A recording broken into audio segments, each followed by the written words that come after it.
Hey guys, Sean Lowe with Air Patrol Tactical, and today I'm going to talk about learning to read the wind. So I'm out here at Gravestone, going to do some shooting off of some of the barricades and things.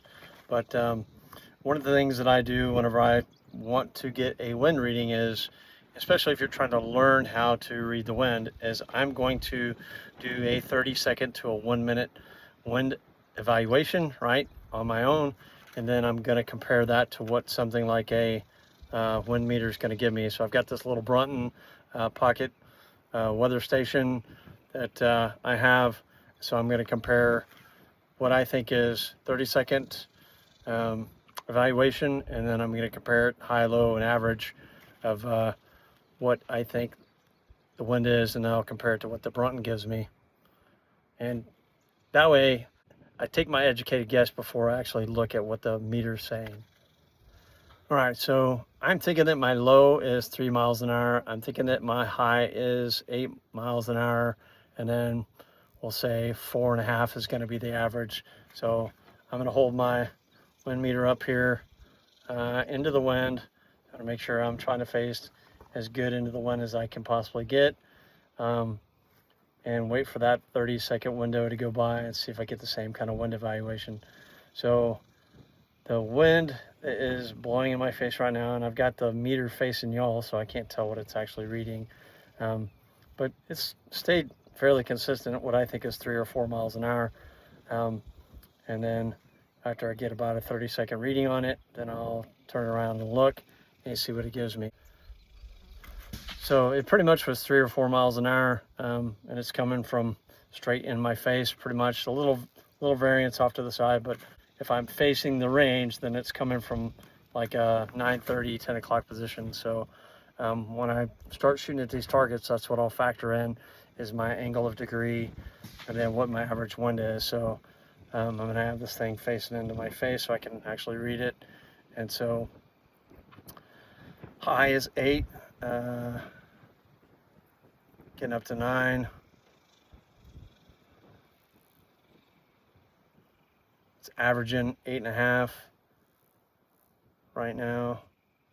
Going down, average is 5, 4.5, and then my high is 9. So high was 9, average is 4.5, and then my low was about 3. So, and being able to train yourself to be plus or minus 1 mile an hour is what you're looking for. So high, low, and average.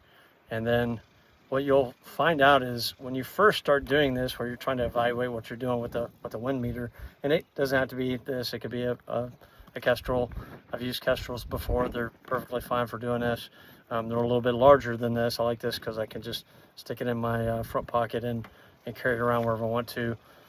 And when I started using these, the Kestrels are actually, I had this before I ever bought a Kestrel, years before I had a Kestrel, and so Kestrels are fairly new. I already had this, so I just used this to learn how to read the wind when I first started. So, but the goal is to be plus or minus 1 mile an hour whenever you learn how to do this.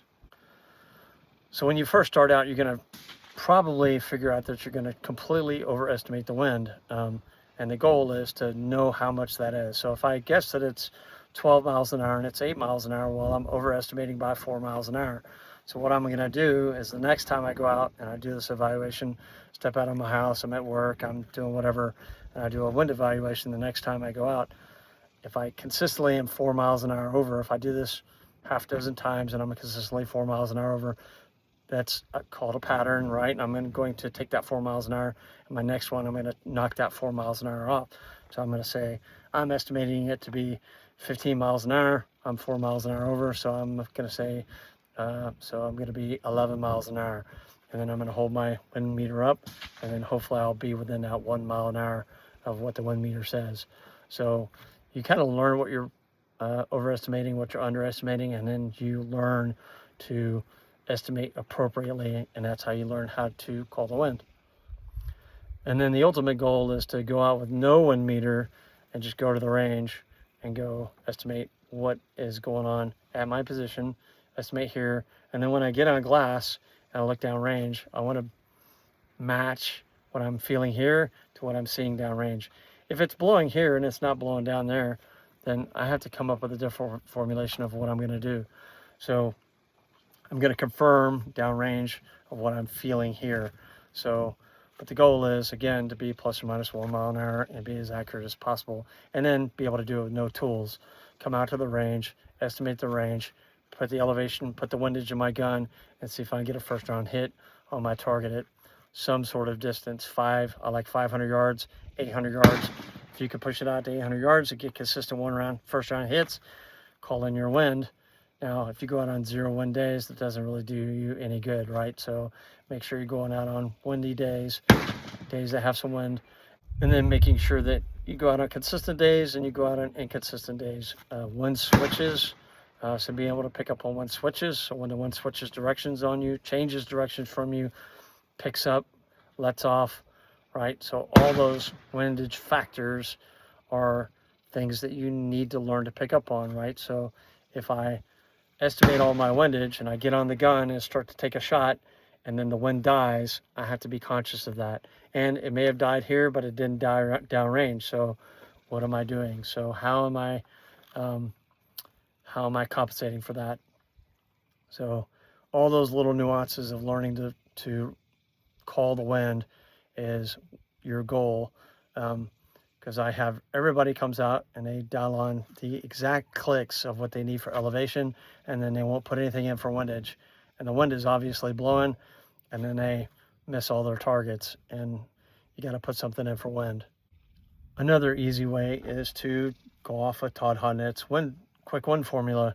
Todd came out with a quick wind formula decades ago, I believe, or maybe just over a decade ago. And it's a fairly simple deal. If the wind's blowing, 1 to 4 miles an hour, I'm at 400 yards, I'm going to put in 0.4 to start. If it's 1 to 4 miles an hour and I'm at 600 yards, I'm going to start with 0.6. Whichever direction the wind is coming from. So if it's coming from the left, I'm going to dial into the wind to the left. If it's coming from the right, I'm going to dial into the wind to the right. And so that quick wind formula is pretty easy because it gives you a baseline. It may not be perfect. It may be a little bit more wind than 4 miles an hour, but it's going to get you pretty close. And on the bigger targets, it's definitely going to get you a hit. So Todd's wind formula. Now there's other components to Todd's formula, so I'm not going to go into depth or detail on that because that would be another video, right? I can cover that in another video and go in depth on Todd's formula, but it's a very simple, easy way to estimate the wind. And if you're shooting a 308 or 6.5 Creedmoor, it works really well. There's different numbers for different calibers, also velocities. So if you're shooting a 6mm at a faster velocity, there's a different way to come up with that number. And I think what they're calling it now is they're calling it gun number. There's a lot of different ways to do windage, right? Gun number is one of them because gun number works for just about anybody's caliber and any velocity. That's why they came up with gun number. But the Todd Hodnett's quick wind formula is another solution to simplify your windage problems. So any questions, comments, hit me up on social media.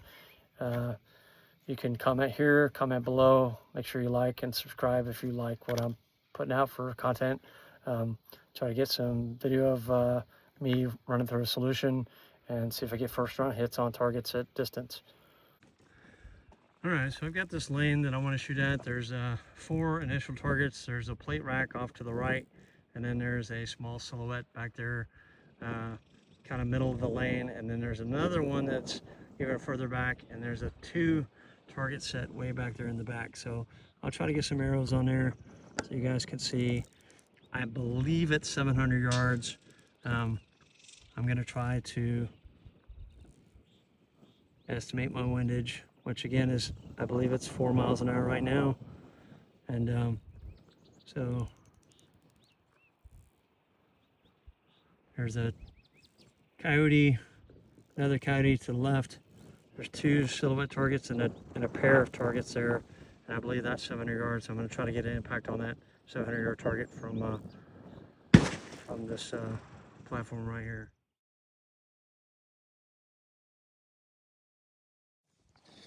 All right, so here's my setup, and then there's the lane. You can see This thing zoomed in here so you guys can see it up there. That double target, 700 yards. So it gives me 5.7 and 0.7 for windage. So I'm going to do 5.7 and 0.8 for windage, just blowing a little bit harder than I think, and coming from the 9 o'clock. I do have a little bit of a tree line up there, so this may be overestimating. So, but I'm gonna stay true to what I think it is. I'm gonna do 0.8 and see what I get. If anything changes, I'll have to adjust on the fly and hopefully be able to get my hit at 700 yards.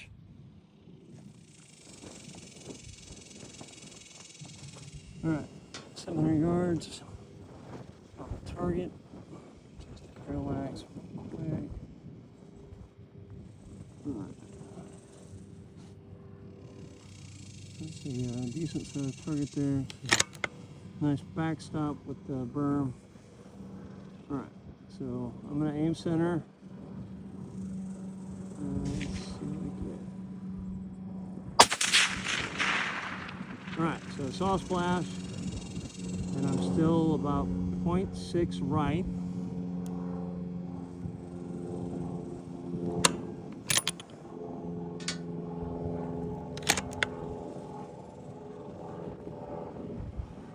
More.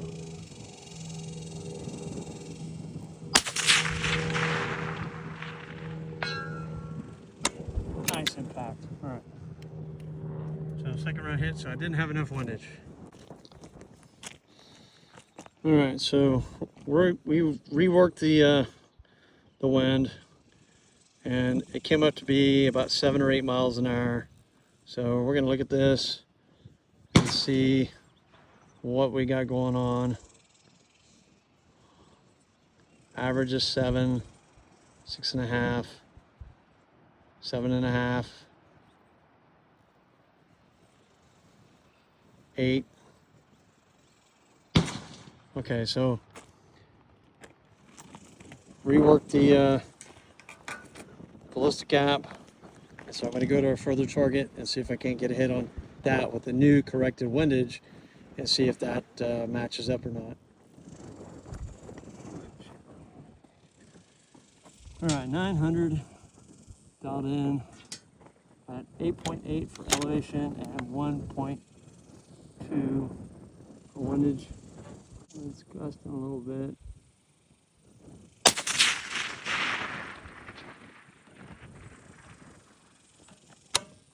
All right, that definitely was not 900. But now that I know where the 900 yard target is,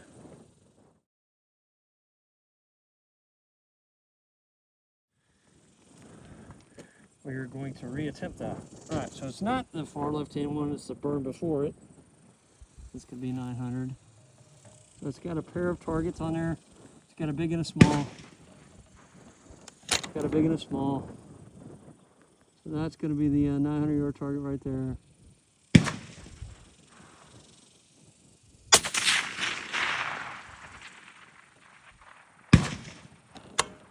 And that was poor recoil management, so I'm going to redo that.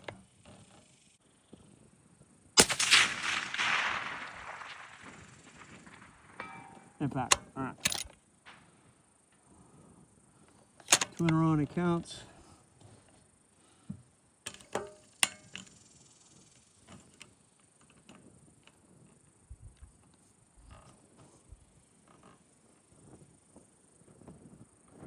All right. 2 in a row and it counts.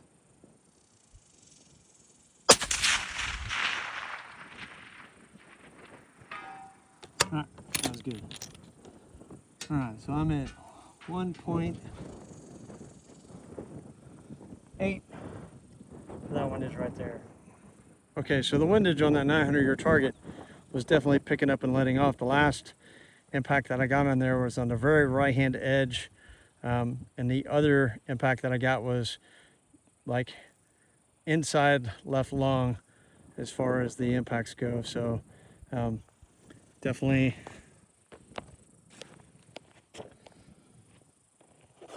a lot different out there at 900 than it is at 700, but the windage factor pushing a little left and right, probably varying by about 0.4. as far as windage goes. And so hopefully you guys can get something out of that. And again, I'm trying this at longer distances, shorter distances.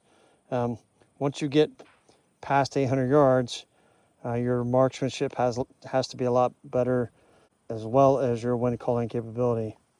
All right, guys, hopefully you got something out of this little wind reading class. It's a 20-inch 308 M40A5, kind of a combo M40A6, M40A5. My muzzle velocity is about 2620 for average velocity. So being able to hit out to 900, not super difficult. Any questions, comments, hit me up. Until next time, keep it point of aim, point of impact.